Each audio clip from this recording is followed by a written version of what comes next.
So guys, Professor Pat Utomi has come out to say that if Peter Obi deputizes anybody, that he's going to distance himself from Peter Obi. He's trying to say that any day Peter Obi becomes a vice presidential candidate to anybody, that he is going to dump Peter Obi that day. He said Peter Obi is going to be on the ballot. Now, this is coming after Peter Obi's spokesman, Tanko, who is also the Obidients movement leader, was spotted in a video saying, if Peter Obi does not emerge in the primaries, that Obidients will stay back in the ADC to support Atiku. So that statement has ignited a whole lot of flames on the social media. And Nigerians are saying, any day that this primary is conducted and Peter Obi is not allowed to emerge, that Nigerians are going to, the Obidients are going to leave the ADC. Don't forget that there have been a lot of argument considering the fact that Atiku knows how to make ways when it comes to primaries using money, and Peter Obi does not give shishi. So Nigerians are like, how do you expect them to allow Peter Obi to emerge? But Obidients are insisting that if Peter Obi does not emerge, they are quitting ADC. So guys, I'm going to allow you to take a look at what Professor Pat Utomi said. You're also going to listen to the interview where Tanko, was said to have made that statement. And also, I want you to first of all take a look at how Arise TV, dissected Peter Obi's moving to the ADC. Just now, you must have also heard that some people from the APC are criticizing Peter Obi that he's moving from one party to another. But guess what? Look at Tinubu. Tinubu is the person who has moved from more parties to another. Just take a look at these. These are the 4 parties Tinubu has already found himself in. So if Tinubu should take a move again, you can imagine how many parties. Tinubu is already in 4 parties. Peter Obi has only been in 3 parties before moving to ADC. And guess what? The APC suddenly realizes that, oh, Peter Obi is not supposed to move from one party to the other.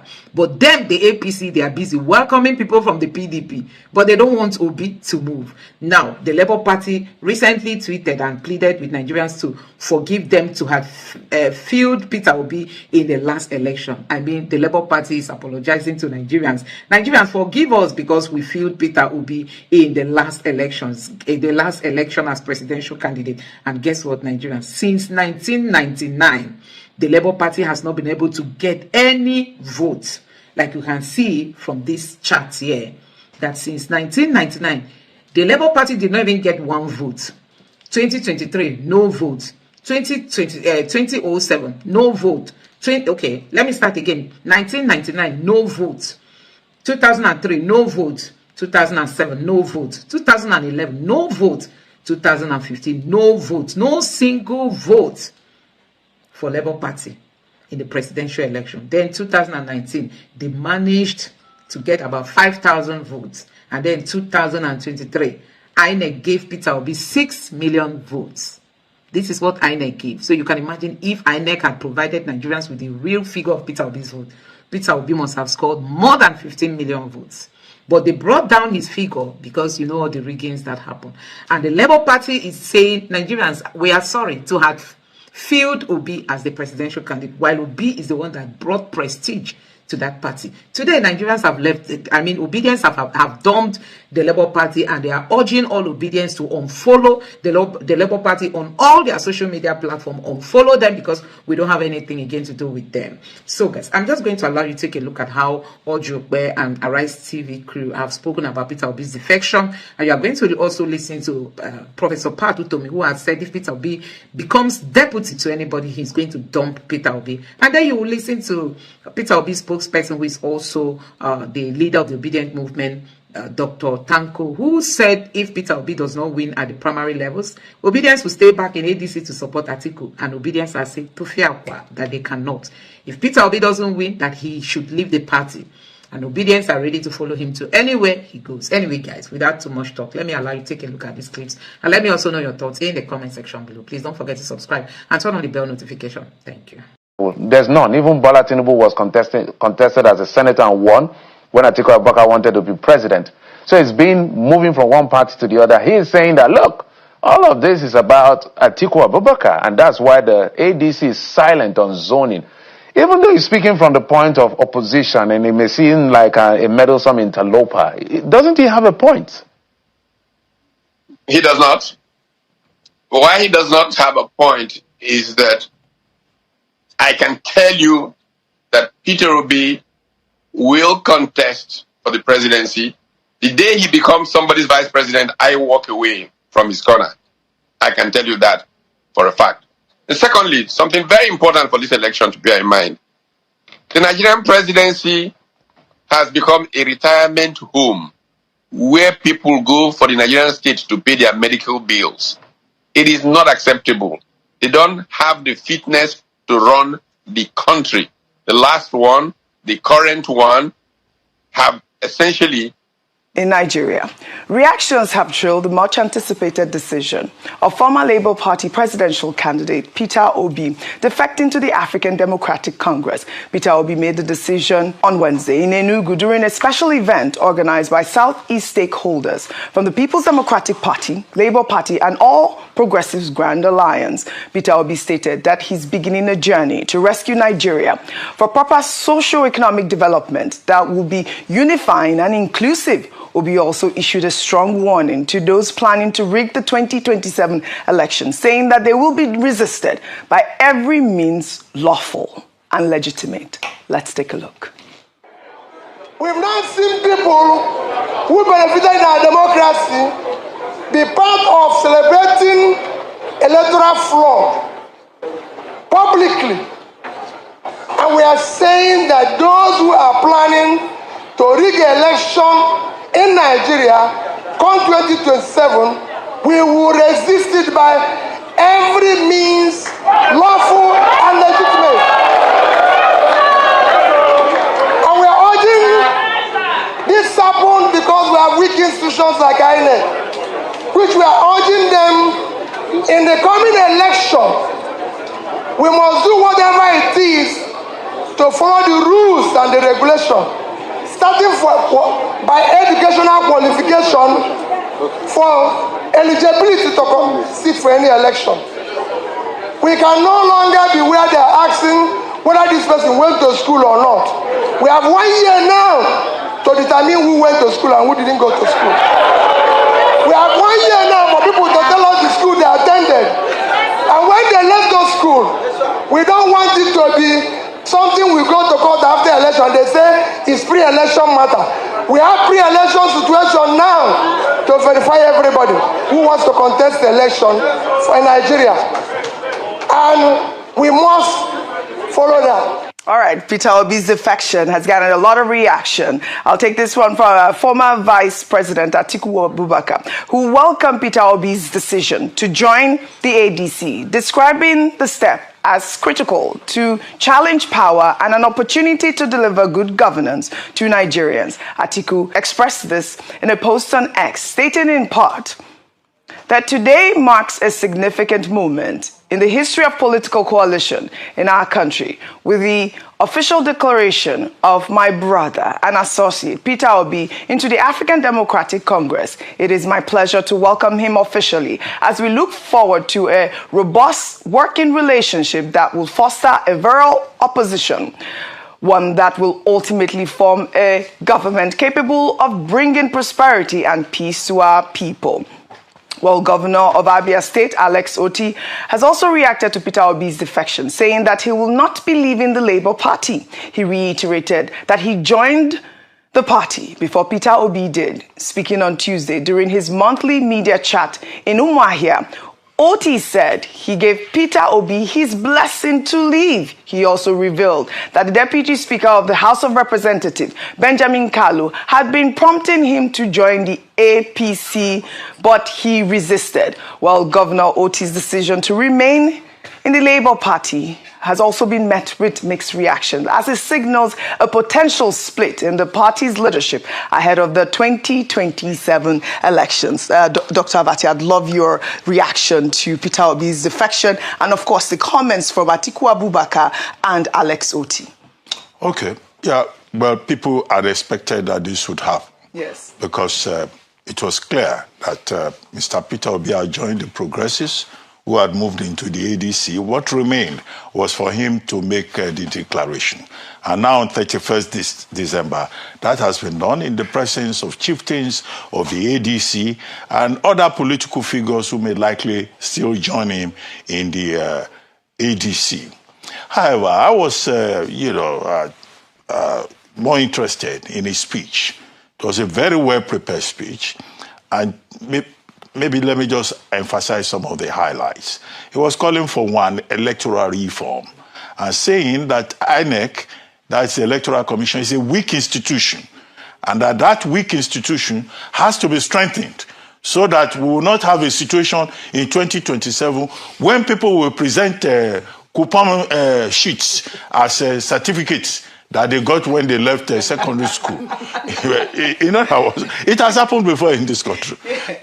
Although for you to insist on educational qualification, you have to amend the Constitution, because in the Constitution, you don't need more than school start F9 parallel. In fact, you don't even need to attend a secondary school. If you just, Ayo just organizes one workshop or training something and gives you a certificate of attendance, that is enough. There's nothing more important. In fact, INEC can say that if you can speak English successfully, it doesn't matter. If they think that ability to speak English is enough, you can be anything in this country. Now, that is a problem. At a time in the world when you have some countries like Japan, like South Korea, you check their cabinet, you check these are people from topmost universities in the world. Then you go and carry people who don't even have a secondary school certificate to come and rule a country of so many people.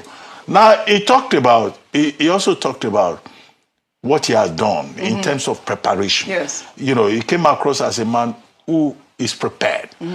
In terms of trainings that he has attended and persons that he has consulted, whether it's Professor Robinson, Nobel laureate at Chicago State University, or Professor Peter Lewis, who is the author of a book titled Growing Apart, which he said he read. Another professor, which he said, Professor Utomi introduced him to. That's Professor Nicole Cox. Yes, I think that's the name. Professor Nicole Cox, saying that, look, unity is important. So he was preaching about being prepared, being qualified, being competent, being just. He listed, qualities that Nigerians should expect in a leader, not people who are just, in a position just because they have the opportunity to get there. And efforts that he made to meet with cabinet members in Indonesia, including the vice president and the president, and they discuss ideas about what a country can do for itself and how they did it in Indonesia. He said he met with President Paul Kagame, which has GDP growth that Nigeria cannot even talk about. So he said all of that, but at the end of the day, he talked about unity. So those are the highlights. There is more, but let me just stop, since I'm not giving the speech, reopening the speech on his behalf. But the issue about the platform that he has chosen, the ADC. Now, you have former Vice President Atiku Abubakar, who says it's welcome, they can work together. Work together in what shape? In that same party, you have Rotimi Amaechi. Now, what is Rotimi Amaechi's ambition? So there is still going to be a lot of play in that party. Now, take note of Julius Abure. Julius Abure says it is good that he has left. That in fact they had been expecting. That in fact it's a blessing to the Labour Party. And that Labour Party now has been liberated. What it means about that, it's not yet clear. But as for Mr. Alex Oti, he can make his own choices. And he too has been in politics. So it's not compulsory that he has to follow Mr. Peter Obi. Fantastic. Alex Oti is still in the party. The last story I took about Peter Obi, he said that he is not running to be anybody's vice. He's running for the presidential ticket. And so I hope, there'll be a robust primaries that will bring out the best candidates in the if anybody reads in 2027, he says we will resist it. That's by all means, lawful and constitutional. All right. Well, let the race begin. Well, in another development, Bauchi State Governor Bala Mohammed accused the federal government of using federal institutions to target the opposition and intimidating him for refusing to defect to the APC. Mohammed, who is a member of the PDP, made the statement on Wednesday at the Bauchi Government House after receiving an award for safety from the Safety Institute in Nigeria. Let's take a look. Just waking up to an occasion where I was told that I'm being accused of terrorism as a governor. Someone who is the head of the opposition. My commissioner has been kept and will not be released by an EFCC. Even when I have immunity as a governor, my name was stupendously mentioned in a motion in a court of law in Nigeria. Me, Bala Mohammed. This is a country where when you walk, you become a villain, you become an idiot. I have kept quiet for too long, just for peace and security. Because as politicians, we should not overhate the polity. But I'm not a coward. I'm just keeping quiet because of the common people. The APC-led federal government think they can use the courts, the institution of government, like the EFCC, to persecute and prosecute Nigerians that are not within their own party. If they don't stop, we are going to declare war. I assure you we are not going to keep quiet any longer. I won't allow anybody to criminalize me because I'm not in their party. And I refuse to join their party. And I will not join their party.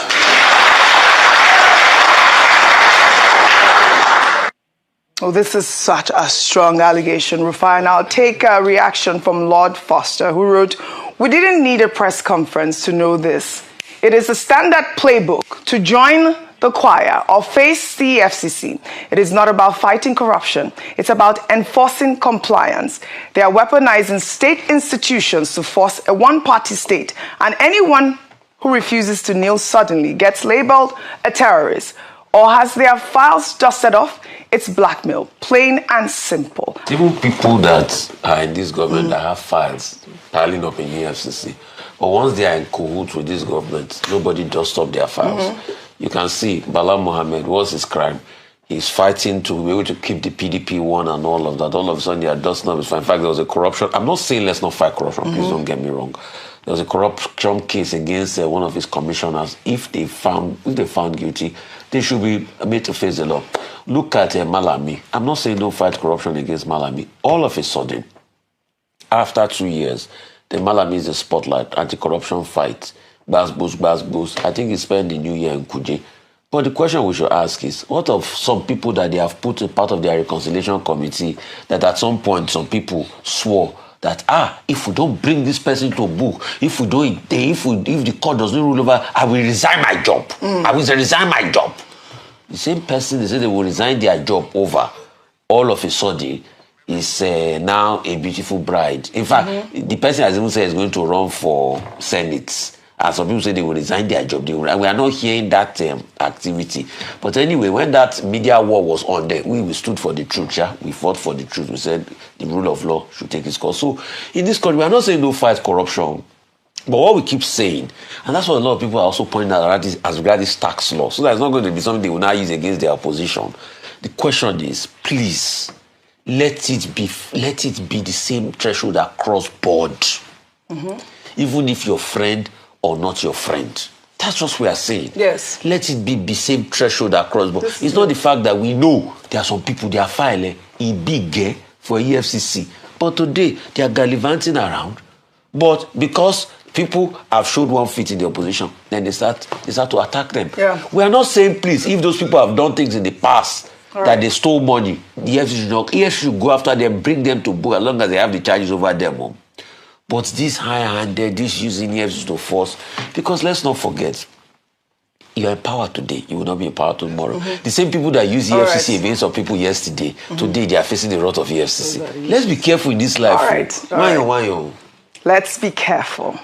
Now on the milestones. The defection of Mr. Peter Obi, and help us understand also the implications of this movement for the Nnamdi Usman group of the Labour Party. Does it also mean a defection of that group to the ADC?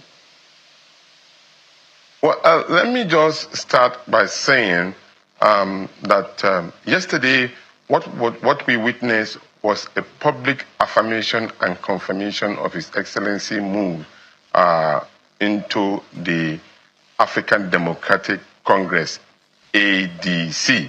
And then permit me also to clearly use his words when he said that 2026 is a decisive moment for Nigeria where you need clarity, courage, and at the same time decisive action to wrestle Nigeria back to the hands of the people from those who have held us in perpetual poverty and then who have conspired against democracy, killing democracy directly and with a lot of venom. And at the same time, it is the best time for every Nigerian to come together, united under a common front to get back Nigeria into the fold. And that, of course, by extension means that Nigeria needs a lot of people to come together. With reference to the Honorable former Minister of Finance, nnamdi Usman-led Labour Party, you will come across in no distance time where political parties not only had on leadership of the Labour Party, other political parties would join in this coalition in order to make it stronger. And you know, it is very important to also say from the words of Mr. Peter Obi, he said Nigeria is not poor. It's just that Nigeria has been looted into poverty.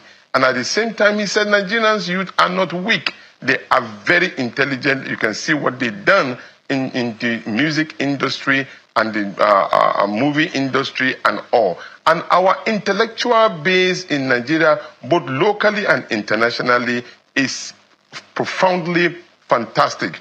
All the institutions have been deliberately been kept in abeyance in order to conspire against Nigeria and its people. And this must change, because history will not forgive you if you are silent.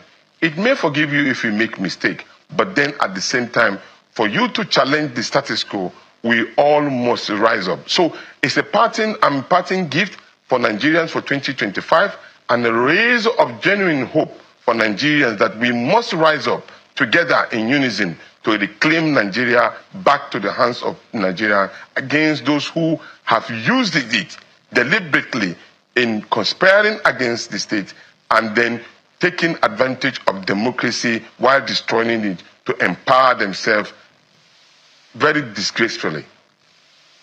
Thank you. So you've spoken about his motive, it would seem, at least from what he has said. But this is the optics that a lot of people still see when they look at the ADC. If he's saying that he's trying to fix what has been broken by successive administrations in Nigeria, a lot of people will look at the faces in the ADC. They'll look at former Vice President Atiku Abubakar. They'll look at David Mark and other major leaders, Rotimi Amechi, and they'll say, well, these were people that were also a part of that in that sense. And this is a narrative that has come through time and again. So when they see him joining forces with those people and he says, well, I'm trying to fix what was broken, they see it as some sort of double speak. So what does he have to say to that? Will he ever erase that perception? In a political and democratic war, you need everybody. Yes, some must have made some lot of mistakes in the past, but when they come back, you need to find those who have the capacity to work with you. The idea is not about individual interest, it's about the collective interest to rescue Nigeria. Let me give you an example. You may have people who have been engaged in certain, war against the state, but you can see if they are genuinely changing their mind in order to rescue the country. And then if they are, then you will have a manager in Peter Obi, a manager of wealth, who is interested in rejigging the society back into the rightful place, to excise the political base, as well as giving it a sense of clarity and purpose. So if you have that kind of man in a leadership role with this very important unifying capacity, then you don't have anything to fear. So because he as a person understood all of these particular challenges within, and those who are interested in coming into this particular coalition also understand the challenges. But the question is, would you continue to keep quiet just because some other people have done something wrong before and then they are ready to change and work together as a team? Obviously, no. So I want Nigerians to understand the basic indices in politics. In politics, you don't throw away the baby with the bathwater. You can come and keep up a clean water into the baby's tub and then clean it up and make it a better looking one. And that is the situation in which we are at the moment. So I can assure you, Nigerians should have no fear at all. With the Peter Obi and the conglomerates of good Nigerians who are ready to fight for the soul of Nigeria, they are at home. And they should all come out to fight for democracy and defend the interests of the Federal Republic of Nigeria. Well, Mr. Yunusa, I wonder how reassuring that would be for the Obedient movement.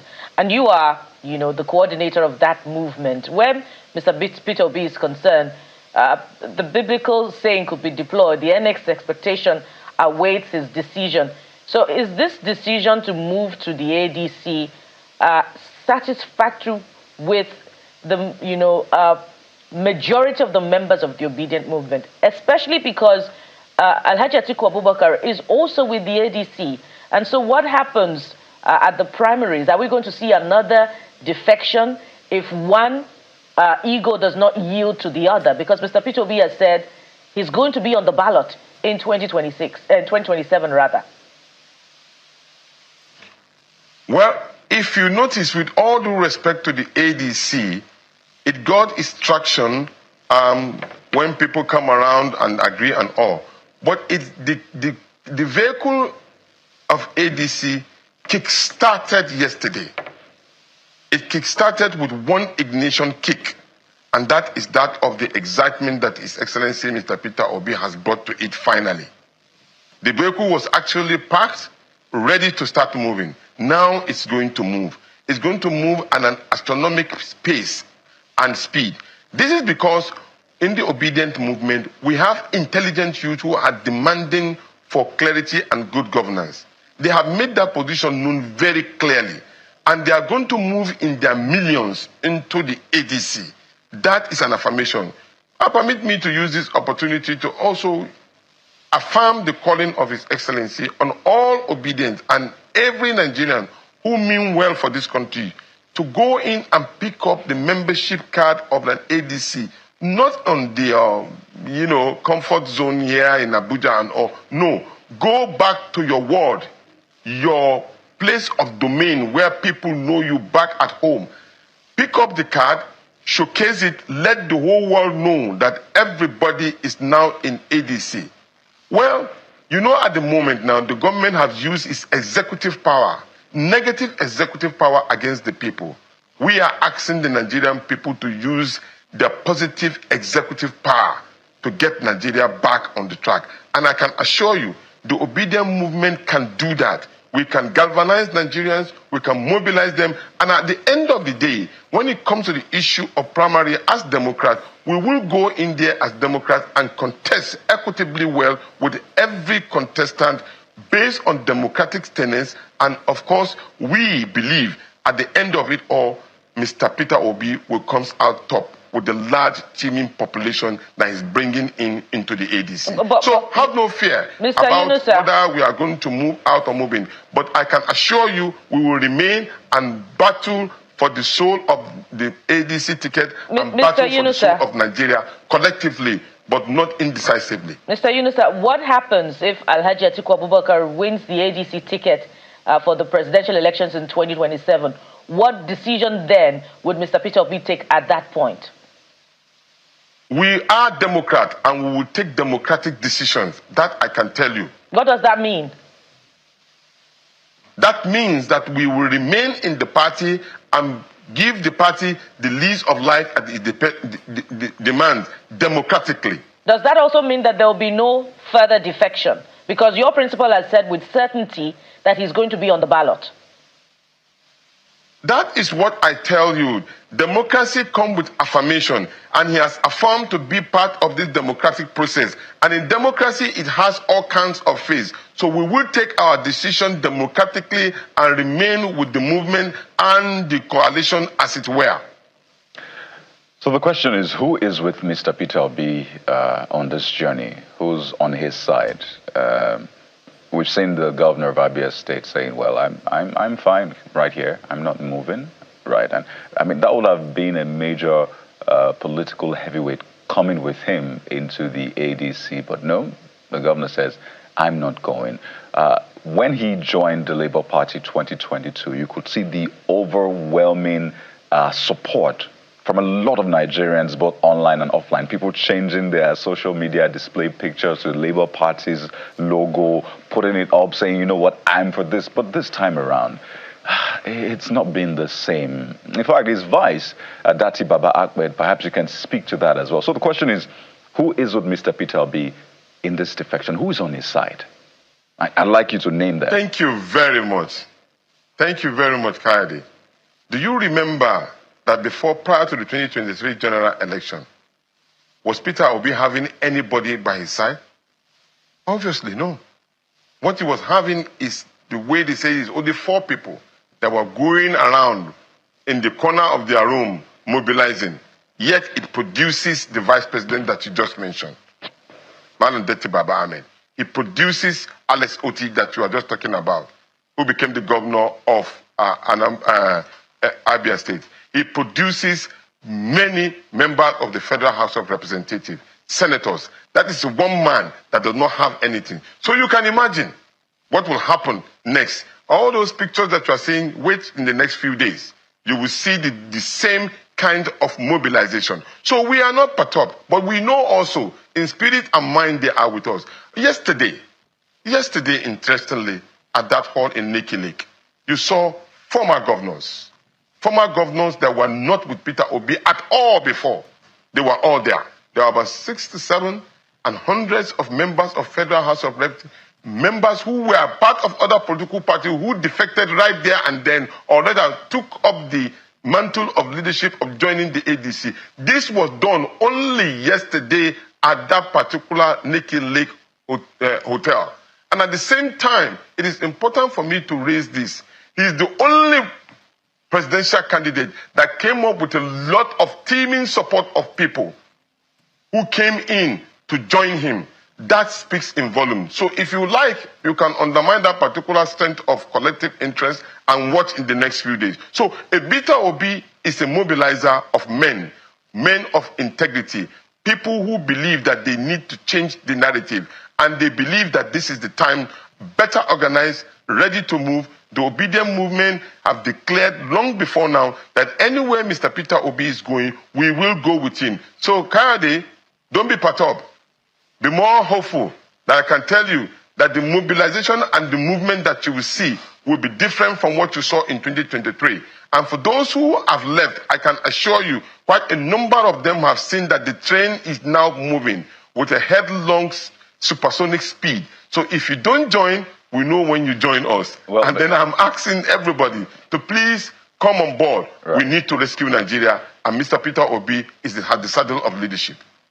To be clear, I'm not perturbed. I'm a journalist doing my job. I'm not in the arena with politicians, right? Our role is to report what's happening and ask the questions that need to be asked. I want you to be specific now. What are those names? The people who are currently office holders.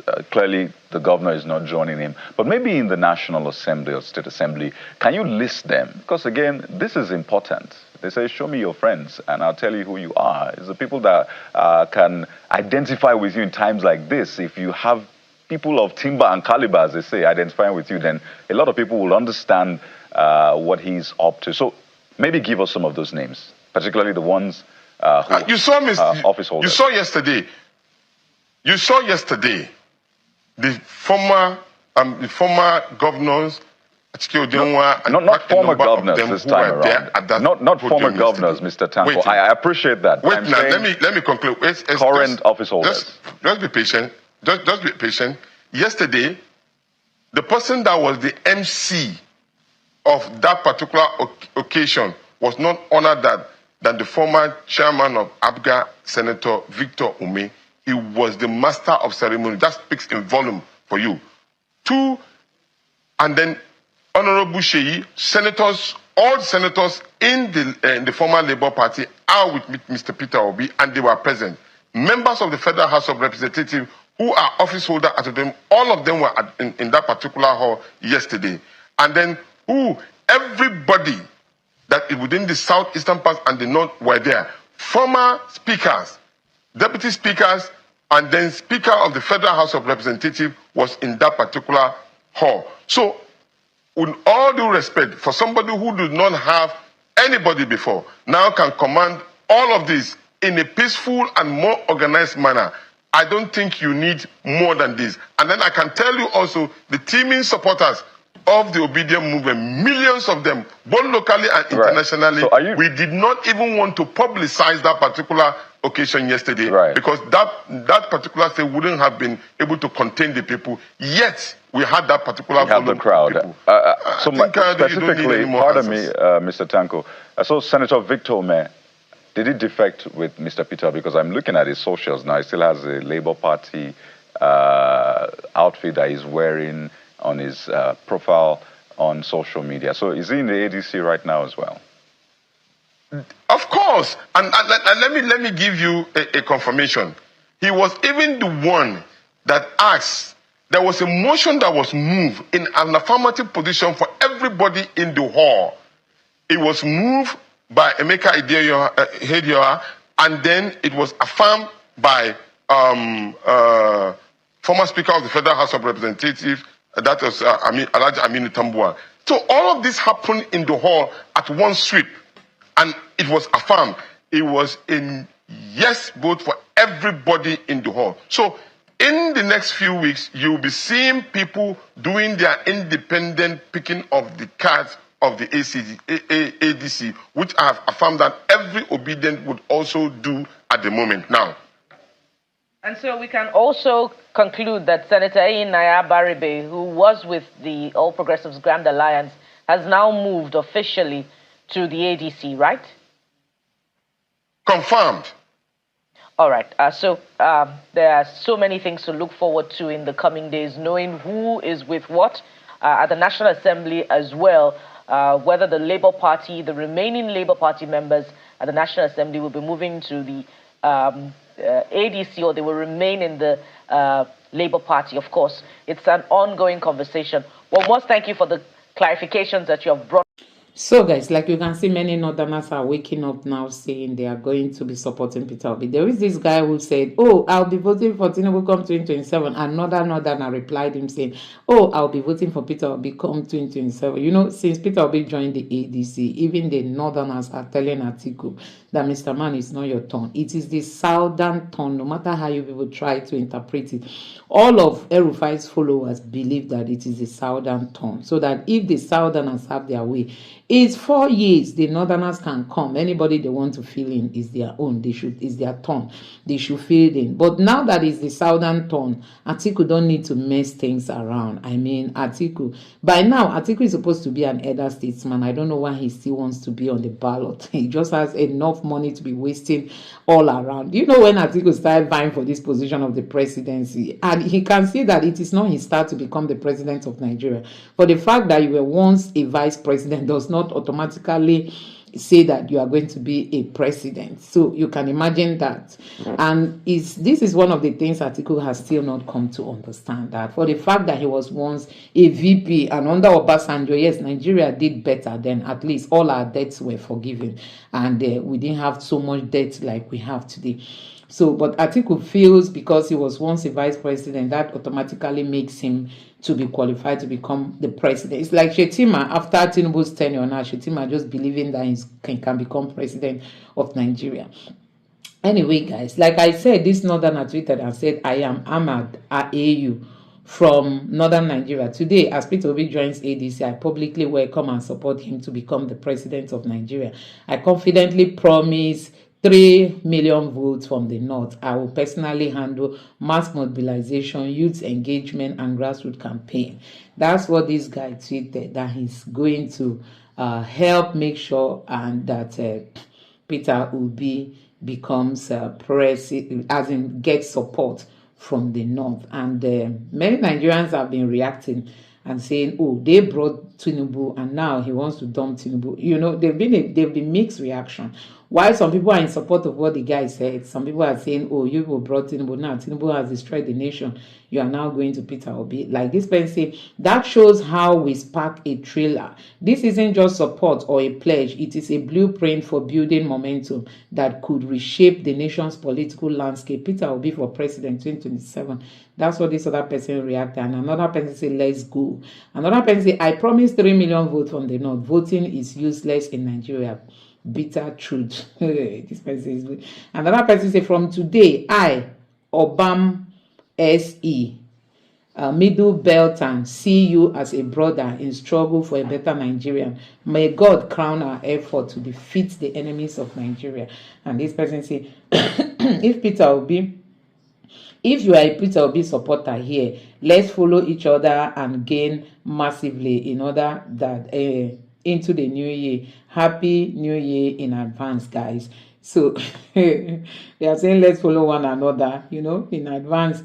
So Nigerians are really welcoming Peter Obi's movement to the ADC. They are seeing it as a big win and a very big threat to the APC. And this was a nice move. And may God Almighty bless your effort. The new Nigeria is possible, as Peter Obi, former presidential candidate, star and poster boy of Labour Party 2023, has all it takes to win for ADC as the political party 2027. Save primordial ethnic fixation and irredissimism upon up ADC. Another person said, Joker, where can you muster the votes? Ha ha ha. ADC, bunch of tested losers.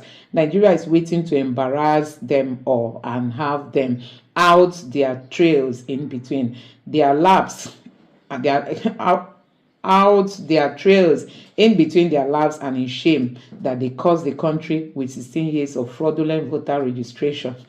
This person is saying that the North has been the problem. This person, Wahala for Tinubu. Bros, I support you from southern Nigeria. Another person say you should be arrested if Nigeria is a working nation. How can you promise someone 3 million votes like it's money? This is how Nigeria never move forward, because of people like you who mislead others to vote for the wrong persons. At the end, we will all cry. Keep promising. And this other person here also reacted saying, thank you for the commitment. But Tinubu has taught us that not even 1 billion votes is enough to win election in Nigeria. So I suggest that we fight to get more voters and get votes. We should be more prepared to defend the votes in and not to let the repeat of itself again.